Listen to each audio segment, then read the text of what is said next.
Bonjour à tous, bienvenue dans ce troisième live de la semaine.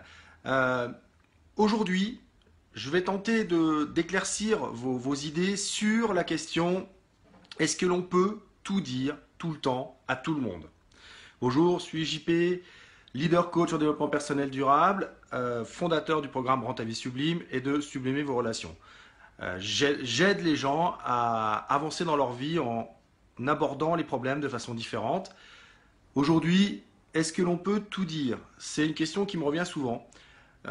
Souvent, on me dit, mais JP, comment est-ce qu'on fait quand en face de nous, on a quelqu'un qui est agressif, ou on a quelqu'un qui ne veut pas nous écouter, ou comment est-ce que je fais pour communiquer avec telle ou telle personne?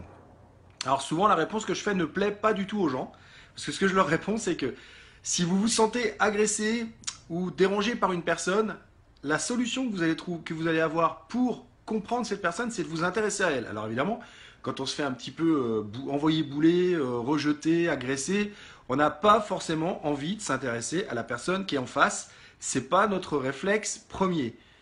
Malheureusement, le seul moyen pour pouvoir communiquer avec quelqu'un avec qui on a des difficultés et à qui on a des choses à dire, eh bien, c'est de comprendre le fonctionnement de cette personne. Et pour comprendre le fonctionnement de cette personne, il n'y a pas beaucoup de solutions. Il faut s'intéresser à elle. Alors n'oubliez pas, pour avoir plus de vidéos, pour pouvoir revoir tous ces lives en replay, abonnez-vous à la chaîne YouTube, vous avez le lien en dessous. Vous pouvez aller regarder la vidéo en haut de ma page de présentation et vous inscrire à la chaîne. Et puis aussi, vous pouvez revoir ces vidéos sur ma page Facebook. Donc, je reviens au thème d'aujourd'hui. Comment fait-on et est-ce qu'il est bon de tout dire? Déjà, vous pouvez vous poser 3 questions avant de dire quelque chose à l'autre, ou de dire quelque chose en public qui concerne quelqu'un d'autre, une vérité.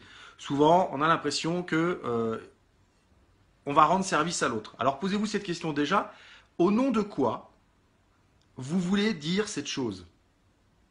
Quelles sont vos motivations? Quelles sont vos intentions en voulant dire cette chose-là? Si c'est juste pour vous calmer, défouler, vider votre sac et qu'il n'y a aucune autre intention derrière, il est évident, il y a 99% de chances que ça ne va pas atterrir en face, forcément, puisque ça va se sentir que vos intentions ne sont pas pour la personne à qui vous le dites, mais parce que vous avez envie de vous libérer de ça. Alors je vous dis, prenez un ballon de foot ou prenez n'importe quoi, achetez-vous un sac de boxe, allez taper dedans, allez crier dans la nature. Ça aura tout autant d'effets et au moins vous n'aurez pas à gérer le conflit ou mini-conflit que ça va déclencher en face, qui sera absolument pas utile, qui sera mangeur d'énergie, et vous avez autre chose à faire que de perdre de l'énergie à essayer de dire des choses à quelqu'un qui ne veut pas les entendre. Simplement parce qu'en fait, finalement, vous-même, vous n'avez pas d'intention.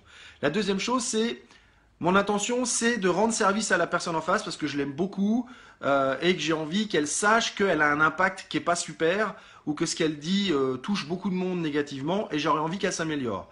À ce moment-là, là vous avez une intention de dire une chose qui va permettre à l'autre de grandir. Dans ce cas-là, la troisième question que vous devez vous poser, c'est: comment est-ce que je peux lui dire pour qu'elle reçoive ce que j'ai à lui dire? Et c'est là où je vous dis qu'il va falloir en fait vous mettre dans les chaussures de l'autre. C'est le titre d'une de mes conférences, c'est les chaussures de l'autre. En sous-titre, l'important dans les relations. Eh bien, vous allez devoir lui poser des questions pour savoir comment est-ce qu'il communique. Pour pouvoir lui dire d'une certaine façon et que ça atterrisse chez lui. D'accord? Retenez bien ça. C'est important que vous soyez curieux de l'autre avant de dire une vérité. J'ai souvent des commentaires qui me disent: oui, mais je comprends pas, moi je dis les vérités et à chaque fois ça m'amène des conflits, ça marche pas, les gens m'envoient bouler, etc. Oui, parce que la façon dont vous le dites est très très importante. Il y a d'ailleurs un excellent livre de André Pitra, qui est un psychiatre et un coach, qui s'appelle Oser le dire et savoir dire. Enfin, c'est oser dire et savoir le dire. Donc, le oser est pas plus important que le savoir. Savoir dire les choses, c'est très important. Et comment vous allez savoir dire les choses? Je le redis encore une fois. Il paraît qu'il faut dire 3 fois les choses pour qu'elles soient retenues. Donc, je vous le dis une 3e fois. Mettez-vous dans les chaussures de l'autre. Et c'est valable pour votre couple. évidemment, dans une relation amoureuse, c'est hyper important. Ne dites pas les choses juste parce que ça vous soulage ou parce que vous l'avez sur le cœur. Ça ne va pas améliorer vos relations de couple, vos relations amicales, vos relations familiales. Ce qui va les améliorer, c'est d'arriver à faire passer votre message. Là, je suis vraiment en train de vous parler de faire passer un message. Je ne vous parle pas de communiquer sur vos idées, ce que vous pensez, ce que vous aimez. Ça, vous allez être authentique, vous allez le dire à votre façon, il n'y a pas de problème. Personne n'a à redire à la façon dont vous le dites. Si vous avez un mauvais impact, à vous de voir si ça vous plaît ou pas l'impact que vous avez, mais vous êtes en train d'exprimer vos idées. Quand vous avez quelque chose à passer à l'autre, là c'est différent. Il y a besoin que ce message arrive à destination et que l'autre l'entende. Imaginez deux compagnies à l'armée qui veulent absolument pas se mettre sur la même longueur d'onde. Comment est-ce qu'ils vont pouvoir se donner les infos?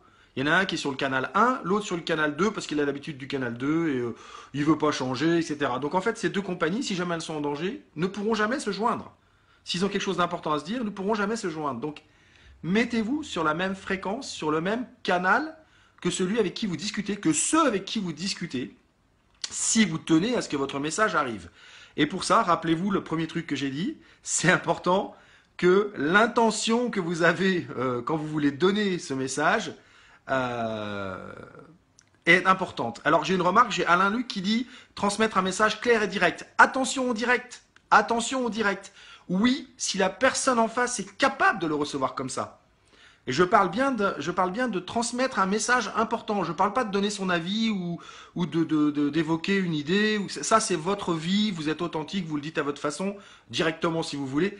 Moi, je parle vraiment je réponds à la question qu'on m'a posée hier. En fait, est-il bon de tout dire? Parce qu'en fait, la personne me disait, moi je dis les choses, puis on me renvoie négativement. Donc, retenez bien ça. D'abord, au nom de quoi je veux dire ces choses, je veux m'exprimer. Et ensuite, si c'est pour vous défouler, vous avez un sac de sable ou vous allez crier dans la forêt. Et si c'est en revanche pour rendre service à l'autre, la troisième solution, là vous avez une intention claire. Alors là, il est important de se caler sur la façon de communiquer de l'autre pour que votre message arrive. Voilà, c'est la fin de ce live. Merci beaucoup d'avoir assisté. Vous pouvez le revoir évidemment sur ma page Rends ta vie sublime. N'oubliez pas de la liker, de la recommander à vos amis si vous pensez que ça peut leur rendre service, d'écouter mes lives en direct. N'hésitez pas aussi à vous abonner à ma chaîne YouTube où là j'ai créé une playlist, les lives de la vie sublime, où vous pouvez revoir tous les lives. Alors pour l'instant il n'y en aura que 3, mais rapidement au bout d'une semaine, 15 jours, vous aurez du mal à retrouver les lives qui vous intéressent. Donc allez plutôt sur la chaîne YouTube. Et enfin, n'oubliez pas que regarder des vidéos, lire des textes, lire des livres, c'est bien, mais rien ne remplace un travail en direct avec un spécialiste qui peut vous accompagner, qui peut vous aider, qui peut vous aider à envisager les choses différemment. Donc, je vous dis à demain dans un nouveau live et j'attends vos questions sous cette vidéo ou sous le post qui est épinglé en haut de ma page Facebook pour les jours suivants. Allez, à demain!